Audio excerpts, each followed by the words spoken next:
Lorsqu'on regarde des grandes compétitions sportives, on se rend compte toujours qu'il faut un gagnant. Et gagner, dans le cadre du football, par exemple, ça consiste à marquer des buts plus que l'adversaire. Et l'équipe qui aura gagné, c'est celle qui aura non seulement su se défendre, su attaquer, contre-attaquer, dribbler et au final marquer plus de buts que l'adversaire. Ces choses qui nous semblent très admissibles dans le monde naturel. Parfois, on oublie que dans le monde spirituel, ça se joue aussi comme ça. Nous sommes dans un combat de la foi, certes, mais c'est aussi un combat dans lequel le diable peut parfois nous faire ignorer qu'on a déjà une large victoire en Jésus-Christ.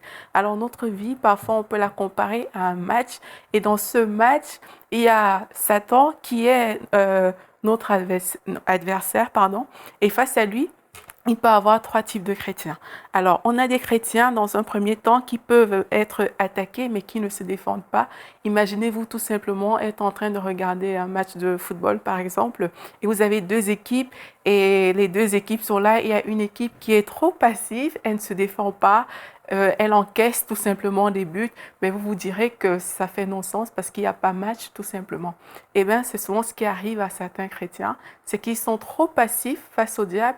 Le diable attaque et ils ne se défendent pas, ils ont trop peur, ils ont peur d'échouer, ils ont peur lorsqu'on parle des démons, ils tremblent lorsqu'on parle de Satan, lorsqu'ils entendent un gros bruit, pardon, c'est la panique, c'est la peur, tout simplement parce que voilà, le diable semble être un adversaire trop grand pour eux. Ben, le score de ce match pour ces chrétiens-là, c'est la défaite. La défaite face à l'ennemi, tout simplement, parce que eux, ils n'ont pas accepté, ils sont partis sur le terrain comme des perdants. On a un autre type de chrétiens face à l'adversaire qui est le diable. C'est des chrétiens qui se défendent. Ils connaissent leur autorité, ils savent ce qu'ils ont droit ils connaissent les promesses de Jésus, ils savent tout ce qui s'est passé à la croix. Et parfois, quand on les attaque, ils se défendent. S'il y a une maladie qui vient, ben, ils vont se défendre. S'ils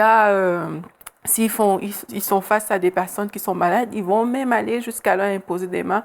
Parfois, ils auront des victoires, parfois pas, et ils vont se contenter de ça. Ils vont se dire, OK, ma vie, elle a l'air belle, elle a l'air bonne, j'ai ce qu'il me faut parce que je crois en Jésus. Et ils vont s'arrêter là. Ils vont tout simplement faire un match nul avec le diable parce que voilà, une fois qu'on m'attaque, j'ai la réponse pour réagir, mais moi, je ne vais pas plus loin, j'attends la prochaine attaque. Lorsqu'elle arrive, je réagis encore. On vit une vie de réaction, on ne vit pas tout simplement une vie de contre-attaque. Pourtant, pour gagner un match, il faut contre-attaquer. Il faut aller en face de l'adversaire pour marquer des buts. Et là, je vais vous présenter donc le troisième type de chrétien qui est le chrétien victorieux. Il marche incontestablement dans sa victoire. Alors, qu'est-ce qui caractérise ces types de chrétiens? C'est des chrétiens qui ne négocient pas tout simplement avec l'ennemi. Ils ne sont pas là pour faire semblant, ils ne sont pas là seulement pour se défendre, encore moins pour perdre. Ils sont là parce qu'ils savent qu'ils ont la victoire. Ils savent qu'ils ont la victoire et ils vont chercher leur victoire dans le camp adverse. Ils connaissent leur identité aussi. Ils savent que les promesses de Dieu sont tout simplement infaillibles et surtout, ils savent ce que Jésus a fait à la croix. Alors le chrétien victorieux, c'est celui qui a bien compris ce que signifiait le verset de Colossiens 2 au chapitre 14-15, là où on dit « Il a effacé l'acte dont les ordonnances nous condamnaient, il l'a détruit en le clouant à la croix, il a dépouillé les dominations, les autorités, les a livrées publiquement en spectacle en triomphant d'elles par la croix. » Alors, le chrétien victorieux, il a compris ce verset biblique-là. Il sait que quand on parle de triompher, c'est pas juste une petite victoire, c'est pas juste dans le cadre d'un match, c'est pas juste gagner 1-0. Non, non. Quand on parle de triompher, ça veut dire que la victoire était totale, elle était tellement pleine qu'on dit qu'il a livré publiquement en spectacle. Ça veut dire que le diable était tout simplement ridicule.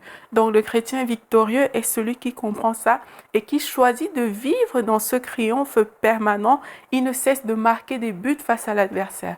Alors vous allez me demander, mais comment on fait pour marquer des buts? Parce que oui, on peut se défendre, oui, on peut comprendre ça, mais comment on fait pour marquer des buts? Eh bien, on imite celui qui est le plus grand vainqueur de toute l'histoire de l'humanité. On imite Jésus tout simplement. Jésus, lorsqu'on regarde sa marche, on comprend que lui, il marchait par l'esprit. Il n'avait pas le temps à perdre avec le péché. Il ne donnait aucun accès au diable. Il marchait par l'esprit. Il savait ce qu'il avait à faire. Il écoutait la voix de son père et il agissait selon ce que le père lui avait dit. Et c'est comme ça qu'il menait sa vie. Il travaillait pour le salut des personnes. Il ne s'est pas juste cantonné à sa petite personne, mais il est venu et il a accompli un plan pour le salut de l'humanité. Donc, il n'était pas juste là à rechercher son petit plaisir personnel, comme parfois on peut le faire. Il a pensé aux autres. Et c'est comme ça qu'on fait pour marquer des buts face au diable. On pense aux autres, on ne se limite pas à notre petite vie.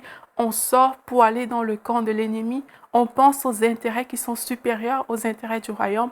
On sort dans les rues, on va chercher les personnes, on les amène à Christ et s'attache à Christ et on dépeuple l'enfer, on peuple le ciel. C'est comme ça qu'on marque des buts lorsque on est un chrétien victorieux. Alors, il faudrait qu'on arrive à ce stade-là. Il faut qu'on arrive à un stade où lorsqu'on se réveille, le monde des ténèbres panique parce qu'ils comprennent que là, aujourd'hui, il y a quelqu'un de victorieux qui est debout et il va nous faire mal. C'est à ça que je vous invite aujourd'hui. Il faut qu'on arrive à manifester Christ, à l'imiter dans tous les domaines de notre vie, à vraiment chercher à lui ressembler pour qu'on puisse voir notre victoire se manifester, pour que face aux attaques de l'ennemi, on puisse vraiment prendre cette victoire que Jésus nous a déjà acquise à la croix. Alors, quand on est un chrétien victorieux, on n'hésite pas à aller de l'avant, on se dit, ok, si Dieu me dit d'y aller, ben j'y vais. S'il y a des géants, c'est pas grave, je vais les terrasser. Parce que de toute façon, j'ai la victoire et c'est l'attitude que nous devons manifester en tant que chrétiens victorieux. Alors, quel est votre score? Est-ce que vous êtes un chrétien défaitiste face au diable? Est-ce que vous vous contentez du match nul?